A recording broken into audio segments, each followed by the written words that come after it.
No Centro de Integração da Cidadania do Imigrante, além da hospedagem e alimentação, há serviços de documentação. A solicitação de refúgio é feita pelo Ministério da Justiça.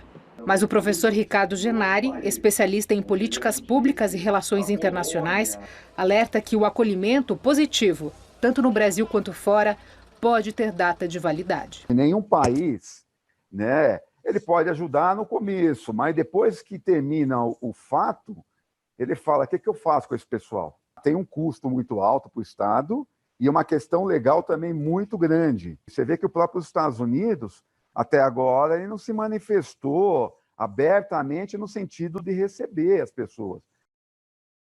E agora à tarde, em entrevista à Rádio Jovem Pan, o presidente Jair Bolsonaro anunciou que o Brasil vai conceder visto humanitário a cidadãos ucranianos que queiram deixar o país do leste europeu.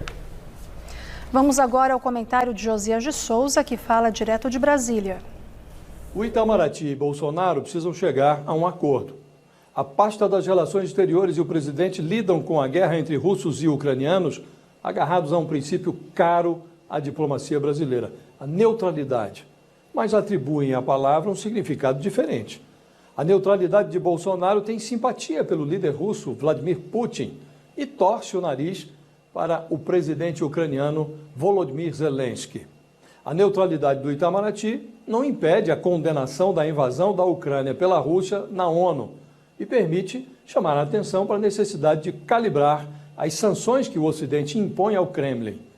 Citando os fertilizantes que o agronegócio importa da Rússia como uma questão sagrada, Bolsonaro disse que o Brasil precisa adotar posição de equilíbrio.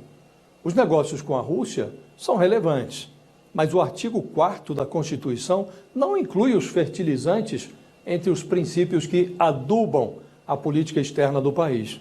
O texto constitucional menciona a autodeterminação dos povos, a não intervenção, a solução pacífica dos conflitos, a independência nacional e a prevalência dos direitos humanos.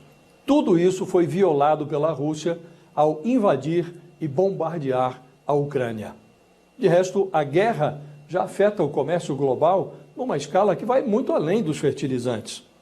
Representante do Brasil na ONU, o embaixador Ronaldo Costa Filho votou no Conselho de Segurança da entidade, na última sexta-feira, a favor da resolução que condenou a invasão da Ucrânia pela Rússia.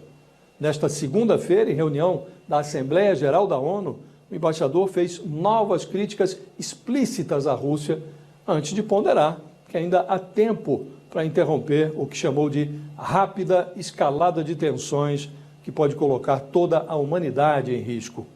A diferença entre a neutralidade do embaixador e a do presidente tornou-se explícita quando Bolsonaro reagiu a uma repórter que tratou os ataques da Rússia como massacre. O presidente disse que Putin não quer massacre e se referiu a uma guerra que já se alastra pelo mapa ucraniano como se fosse uma ação militar restrita a duas regiões no sul da Ucrânia, onde, segundo Bolsonaro, em referendo, mais de 90% da população quis se tornar independente e se aproximar da Rússia. Bolsonaro lamentou, de resto, que o povo ucraniano tenha confiado a um comediante o destino de uma nação. Esse tipo de neutralidade não orna nem com as palavras do embaixador brasileiro na ONU, nem com a tradição da diplomacia brasileira.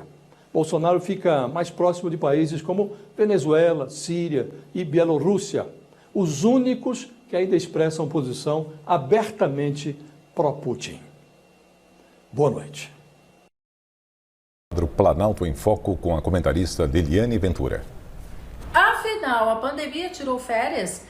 Bastou chegar o carnaval para o povo esquecer o pânico da peste. É fato que a mídia aliviou o terrorismo em cima do tema.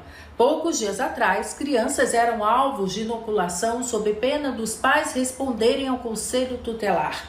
Hoje, o que vemos nas ruas são pais com filhos sem proteção e ainda dispensando os acessórios exigidos para conter a disseminação da doença. Fotos estampadas nos maiores jornais do país revelam a obediência ao poder público que determinou, em algumas capitais, eventos fechados com capacidade de ocupação de 70% do local da festa. Já nas ruas, virou terra de ninguém.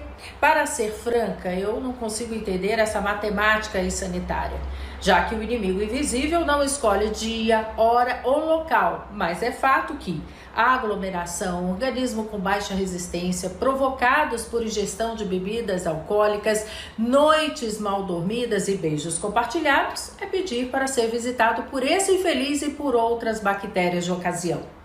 Eu não vi nenhuma campanha de prevenção ou cuidado para os foliões. Também não ouvimos os boletins atualizados diariamente nos telejornais sobre os números de internados e óbitos pelo país. O carnaval, que no meio cristão é conhecido como Festa da Carne, tem como tema a ideia de subversão da ordem, na qual as coisas deixam de ser o que são para temporariamente assumirem seu inverso. Outra explicação pode ser que as máscaras caíram mesmo e o controle social ficou escancarado. Boa noite. O conflito na Ucrânia gerou consequências não somente no mercado europeu e norte-americano, mas também na economia brasileira. Os impactos por aqui atingem diferentes áreas, desde o preço da gasolina até o comércio de grãos. Enquanto a Rússia articulava o início da guerra, o Brasil, por outro lado, lutava contra o aumento da inflação, que terminou acima dos 10% em 2021.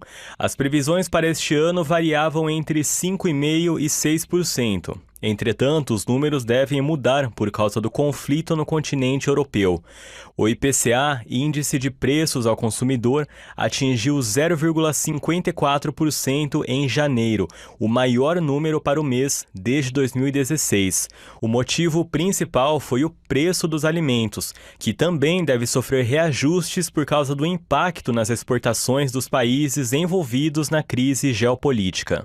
Bom, acho que o maior impacto, né, da questão comercial são os fertilizantes, né? Isso como algo direto. Por quê? Porque o Brasil é o maior importador de fertilizantes do mundo e o país que o Brasil mais importa é a Rússia, com cerca de 1/4 de tudo que a gente importa.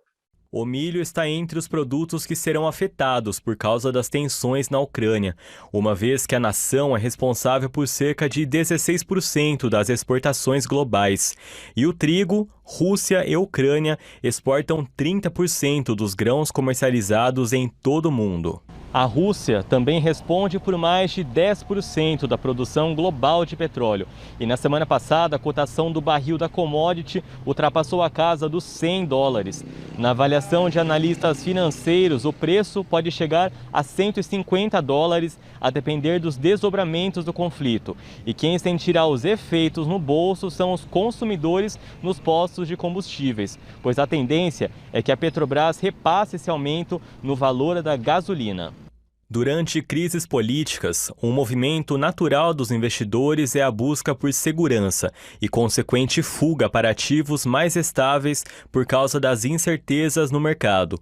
O resultado disso é a queda nas ações e alterações no câmbio, principalmente nas cotações do dólar e do real.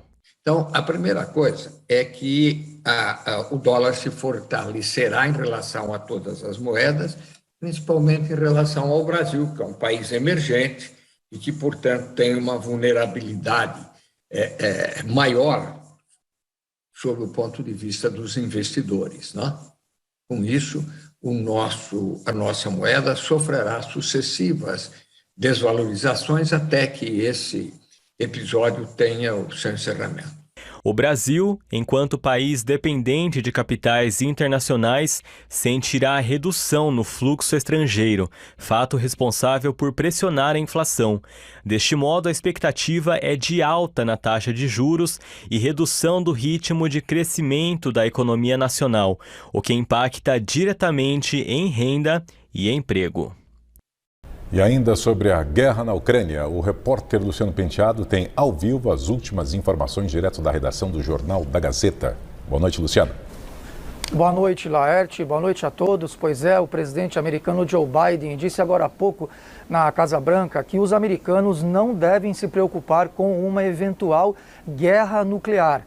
A Casa Branca também disse que não há interesse por parte do governo americano de entrar em conflito com a Rússia. Essa frase foi interpretada como uma resposta ao que tinha dito o presidente russo Vladimir Putin para que as forças nucleares do país, no caso a Rússia, ficassem em alerta. O Tribunal Penal Internacional de Haia confirmou também agora há pouco uma abertura de uma investigação sobre a situação na Ucrânia. O promotor Karim Khan disse estar convencido de que supostos crimes de guerra quanto crimes contra a humanidade foram cometidos no leste europeu. Nós temos imagens muito impactantes de satélite que mostram um comboio militar das tropas do exército russo indo na direção da capital Kiev. É um comboio de cerca de 27 quilômetros de extensão, ou seja, 27 quilômetros de veículos, de tanques militares e que estão, de acordo com a imprensa, se movimentando rumo à capital Kiev. A expectativa e temor da comunidade internacional é que nas próximas horas possa haver conflito na divisa do município, né, da cidade de Kiev, o que poderia levar à tomada da capital ucraniana. Bom, e eu encerro dizendo que na própria Rússia, muitos protestos e manifestações contra Vladimir Putin têm ocorrido e se intensificado. Quase 6.000 pessoas foram detidas em Moscou por participarem dessas manifestações contra a invasão na Ucrânia.